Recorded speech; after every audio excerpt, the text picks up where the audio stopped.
Everybody gather around.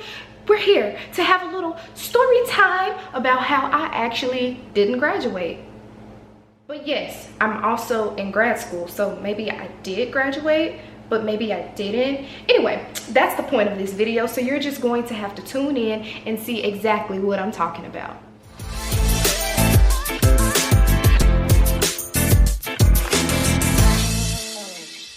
Welcome back to my channel. If you've already liked, commented, and subscribed, and also if you're new to my channel, welcome to my channel. My name is Andrea, and you are now tuned into Southern Girl Big World. There were plenty of hurt feelings in the making of this video. Viewer discretion is advised. Mad, but I ain't stressing.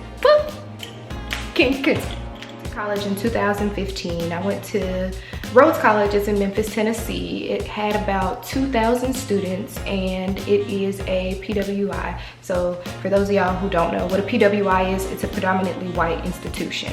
So there are about 2,000 students and not that many of us with the brown skin. I ended up majoring in international business and theater. I created my own major. I've always been interested in entertainment. I went to a performing arts middle school and high school.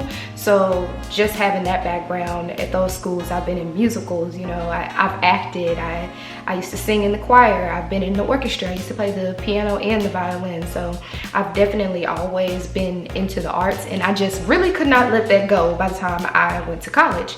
Even though our program was itty bitty teeny tiny, I was dead set on making sure that I was involved in the arts when I went to college. So I was actually given the opportunity to create my own major, and I created the major International Business and Theater. I also had a minor in German Studies, which is very unexpected and odd. At my college, you have to take a lot of foundation courses, and everybody is required to take a foreign language, and the requirement is for 3 semesters. Well, I was really burnt out on Spanish. Repitan, ¿cómo te llamas? Come to Illinois. Me llamo. Me llamo. Encantado. Enchilada. Encantada. Eagle Dog. I just left high school and still not understanding the language, and I wanted to try something new. So I decided to take German. When I went to college, I had this expectation of just making all A's like I did in high school, and I was humbled. I was humbled. So my freshman year, I made my first C in life, and that was in accounting. It was in my second accounting class. My first accounting class, I passed it with flying colors, but it's something about that managerial accounting that I just could not understand, and I got a C in that class. And I talked to my professor, and God rest his soul, he ended up passing away like the very next semester, but God rest his soul, that man took pity over my heart, and he rounded that grade up to a C+. After that, I made a vow that I would never, ever make another C in college. And I held true to that until 4 years later. Until 3 years later. This story is centered around how in the same year, I was on the dean's list, and I was also not graduating. Yeah, you want to talk about fall from grace. I had 1,001 different jobs. I was a school diplomat, I was a school ambassador, I was a cheerleader at one point in time, I was in the choir. I did plays, I was involved in theater. 2 hours later. I was a part of Greek life, I was a part of the student government, so I did a lot. So senior year rolled around, and a lot of changes were happening with me, and my mental health kind of took a hit that spring semester. And I have a thing where once I feel bad, I just feel like I feel like a little sheep. Like sheep, they don't really bounce back well. And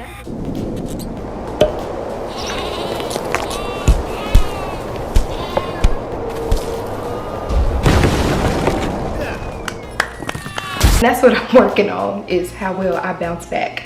How do I not feel well mental health wise, but I still continue to push through? And I feel like that's the trick, and that's what a lot of us have to work on, is it's okay to get down. You know, life has its natural peaks and valleys. We're constantly going on a roller coaster, you know. When you're up, it feels amazing, but also there's that moment where when you're up, you have to go down. And being down makes you appreciate the ups that much more. But when you're down, how do you not stay down? How do you not leave the ride? Because you can't afford to do that, and that's exactly what I did. And I have a habit of doing that. You know, I'm really great at accepting positive things and accepting positive feedback. And time I get negative feedback or I actually hit a challenge, I'll just quickly write a plan B. I won't try to persevere with plan A. I'll just quickly write a plan B to bypass plan A, and I'll still get what I want. And sometimes that's just not the best way. Sometimes you honestly just have to stick to your plan A. Sometimes you also have to stay on the ride because it get a little crazy sometimes and it make you doing the loop-de-loop-de-loops. Yeah. The point is, we're gonna have to find a way to cope and like take something to settle the stomach before we get on a ride. Long story short, so that's one thing that I have to work on, is I have to work on taking my medicine before I get on the ride, because I might get a little motion sick. But I don't need to just get off the ride because it's a fun one. And I like being a daredevil. I remember at the beginning of the spring semester, my dad told me, I was like, Dad, I have just enough credits, you know, after I finish the semester, I have just enough credits to graduate. And he said, no, you need to take an extra class or two so that way you will have some cushion just in case something happens. I was like, no, Daddy, I think my class will be fine. I've never really had to take extra classes. I took extra classes in the past just because I wanted to, but I never really had to take extra classes. I'm gonna be fine, Daddy. I don't need to do that. I'm gonna be fine. I was not fine. I should have listened to that January New Year advice. That way, halfway through the year, I wouldn't have been crying in my pillow. Hindsight is 2020, and 2020 has been terrible this year. In my German class, she had a very strict attendance policy. So her attendance policy was you only get 2 absences, period. That's it. That's all. I guess if you went into a car accident, then that was just it. But that's it, that's all. And that was 2 absences, period, whether they were excused or unexcused. Well, by the end of that semester, I racked up about 7 of those absences. And I already wasn't doing well in the class because it was hard, and at that point I was just checked out. And after every extra absence, she took off a half a letter grade. Well, that was still enough in my head to have a D, which was passing. You're so dumb. You are really dumb, for real. Which was okay with me because I passed all my other classes with A's, and I was just ready. Like I said, I was mentally checked out. I already didn't want to be in school. I was already crying every weekend. I was just ready for things to get over with, and I was ready to stop perpetrating to the world like everything was okay, because everything was not okay. I went from like being motivated and happy that previous semester to that very next semester dropped out of every extracurricular I was in except for Rhodes Student Government.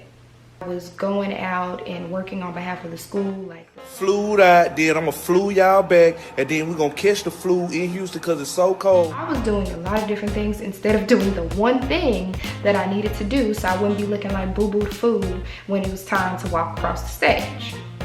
Congratulations, you played yourself. Fast forward,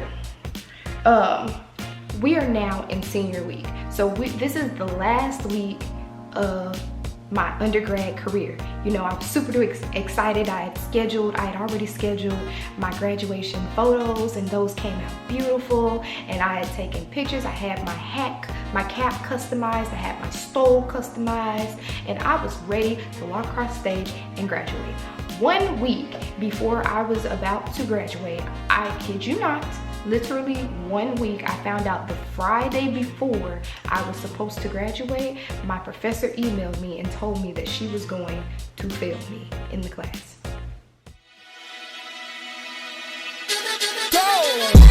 fail me.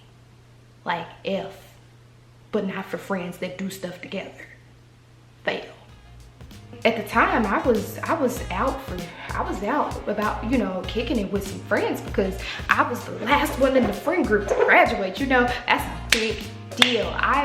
That's a big deal. I was about to graduate, and I found out 1 week before graduation that sis wasn't graduating because she got an F in this class and she did not have enough credits to actually graduate. Like, can you imagine finding out that you're not going to graduate 1 week before you were expecting to graduate? Something that you've been working for 4 years, but you messed up in one class, made 1, 2, 3 poor decisions and at the finish line, and now you can't graduate? Crazy. Unexpected, put me in shock, just cried. And then the scary part about it is I had to tell my mama and my daddy. Thank you for watching part 1 of I Didn't Graduate. If you haven't already, make sure you like, comment, and subscribe. And don't forget to tune into part 2 of I Didn't Graduate. It's a trilogy that you don't want to miss.